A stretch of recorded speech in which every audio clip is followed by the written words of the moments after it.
the WNBA, the gift that keeps on giving. I tell y'all time and time again, I love Sophie Cunningham's podcast. She's always gonna give you nuggets. Targeting and injuring Caitlin Clark. She exposed it.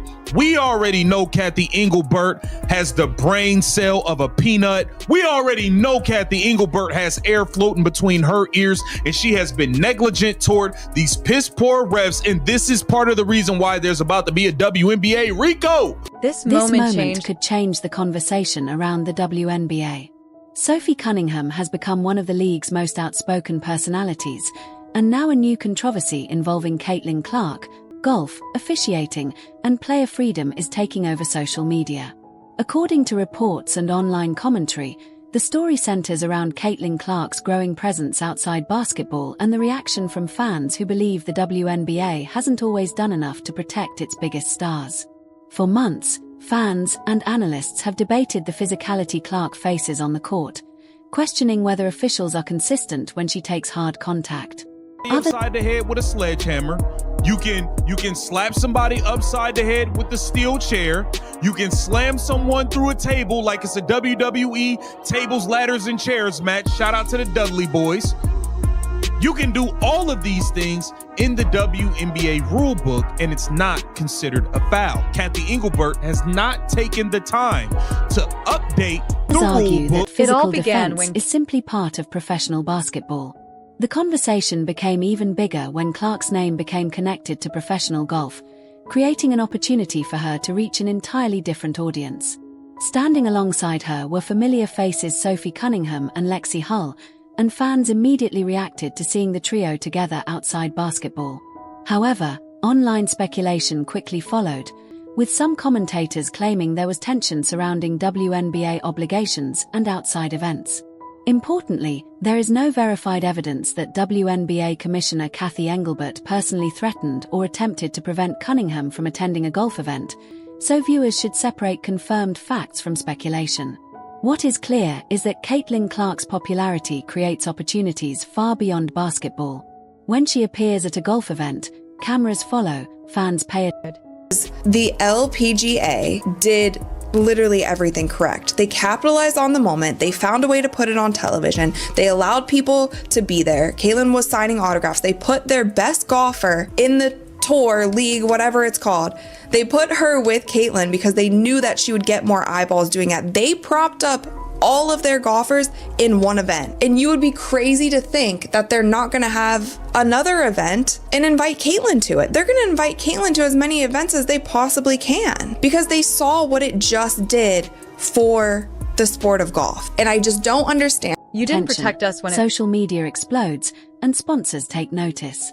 Sophie Cunningham has also been vocal about physicality and officiating in the WNBA, arguing that players can compete physically while still maintaining discipline and consistency. That raises an important question. Where should officials draw the line, and are the same standards being applied to every player? Every hard foul involving Clark can become a viral moment, every controversial whistle can spark debate, and every no call can generate thousands of reactions online. Because Clark has one of the largest audiences in women's basketball, these moments receive enormous attention. Cunningham's willingness to speak openly about controversial subjects only adds to the conversation. Whether fans agree with her or not, she has built a reputation for being direct, and whenever her name is connected to Caitlin Clark, the discussion gets even louder. Imagine Caitlin Clark on the golf course with Sophie Cunningham and Lexie Hull, millions of fans watching, new sponsors paying attention, and an entirely different audience discovering women's sports. That doesn't necessarily mean a rebellion against the WNBA.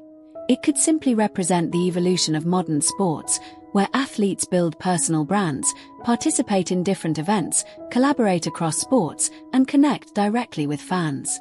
Caitlin Clark has already demonstrated how powerful that model can be, while Sophie Cunningham has shown that she is comfortable embracing opportunities and speaking her mind.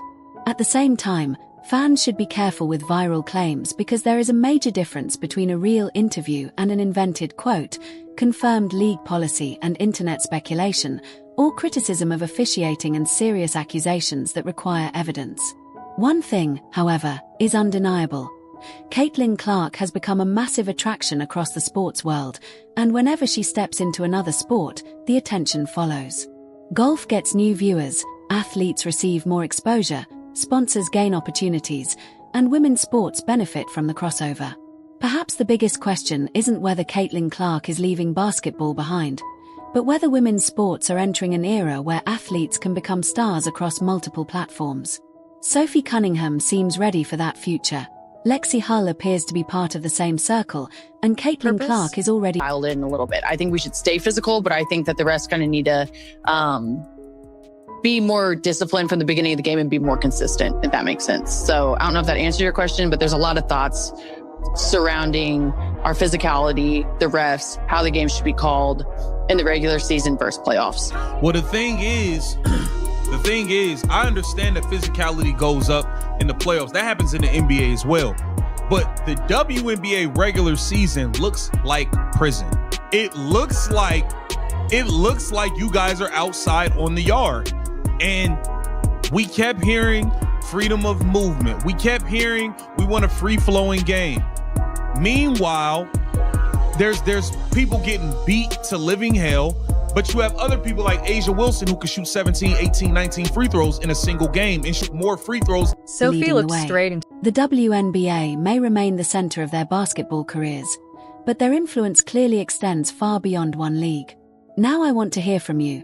Should WNBA players have more freedom to participate in major events outside basketball? Do you think officiating standards need to be more consistent when stars like Caitlin Clark face heavy physical defense?